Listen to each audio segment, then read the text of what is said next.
In this video, I will try to explain the parallelogram theory for two-force system, but little advanced. Little advanced means not conventional. If a force is similar to this, say one force here, other force here, the angle is given on the exterior side. You know that the by angle typically we mean the smaller one, but in this case the angle is given exterior one. So you know that we can assume whatever, we can assume this is P or this is Q. We can assume this is P, this is Q also, no problem. We can assume this is P, this is Q also, there is no problem. This angle, it is better to take the interior one, the smaller one. You can take this one also, there is no problem, but there is something to understand if you take the exterior one. Now, what is the difference? Let me explain one by one. Okay, first case. First case say this is Q, this is say P. So P, Q, their angle is this angle. 240, that means this should be 360 minus, so 360 minus 240 equals 120 degree. So alpha is 120 degree. If you do this, so then R will be P square Q square twice PQ cosine alpha. P is 150. Oh no, I assume P is 100. So 100 square. Q is 150 twice 100, 150 cosine 120. What is the answer? 100 square plus 150 square plus twice 100, 150 cosine 120. If my calculation is right, it shows 132. 132.3 pound. So this is the resultant. Now whatever, if we assume this is P, if this is Q, your alpha is this, whatever combination you do, the magnitude of the resultant must be same.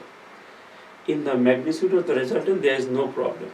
Problem will be when you will locate the resultant. That means if I draw the parallelogram, it looks that this is my R. So the value of R will not change, whatever your assumption is. Problem will be your resultant angle alpha.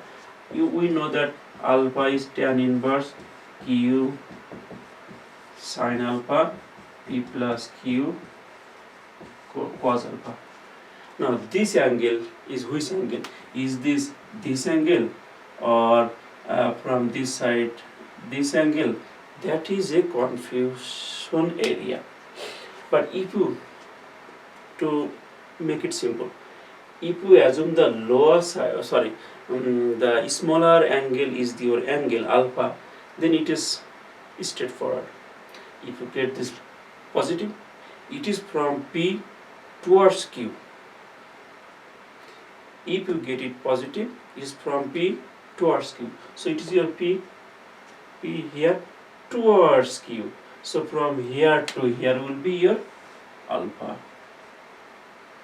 If we assume your alpha is 120, your theta will be here, because theta is from P towards Q, this angle.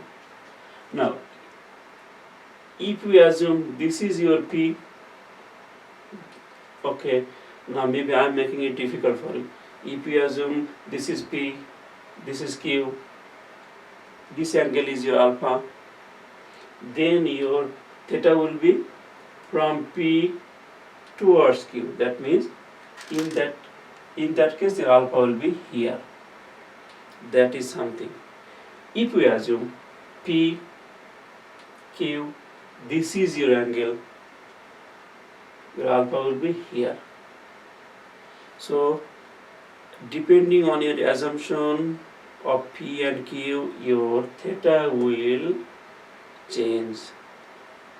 R resultant will never change. Whatever your assumption is, R will never change. Changing will be in theta. Location of the theta, which angle is theta, that depends on your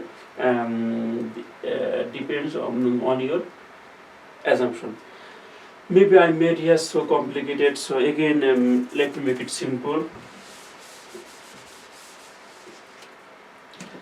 Again, so say this is 100, this is 100 pound, this angle is 120. If you assume this is P, this is Q, this is alpha, this is P, Q, alpha, then your resultant will, angle theta will be this angle. Why? Theta is angle from P towards Q. If you get positive number, it is this. If you get negative number, it is opposite side of the P. So if you get positive number, this is the angle. If you get it's a negative number, this is the angle. So hopefully I made you clear now. Okay, other case.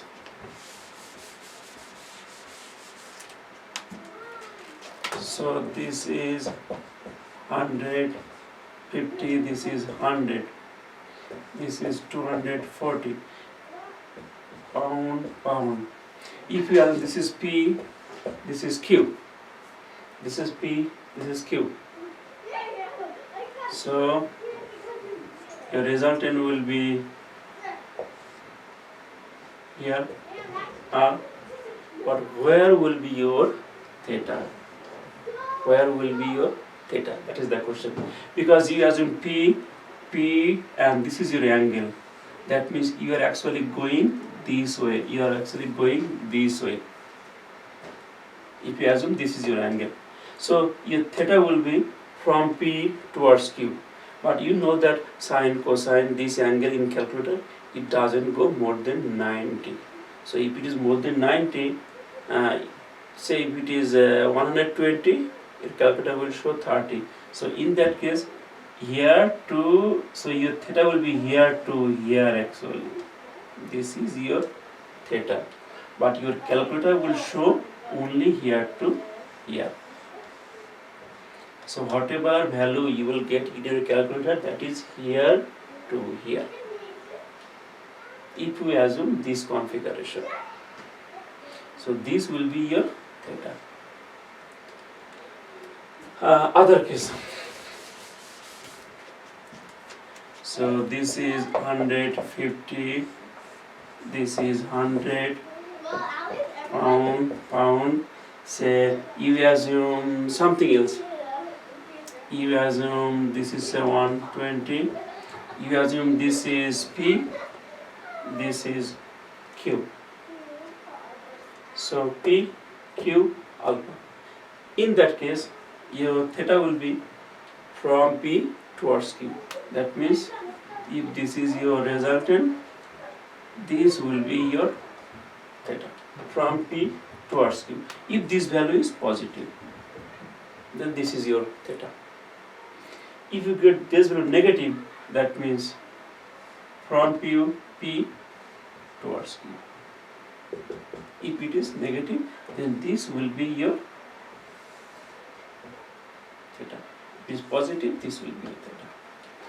So the resultant will not change, whatever your assumption P, Q and alpha, no problem. Your assumption doesn't affect the result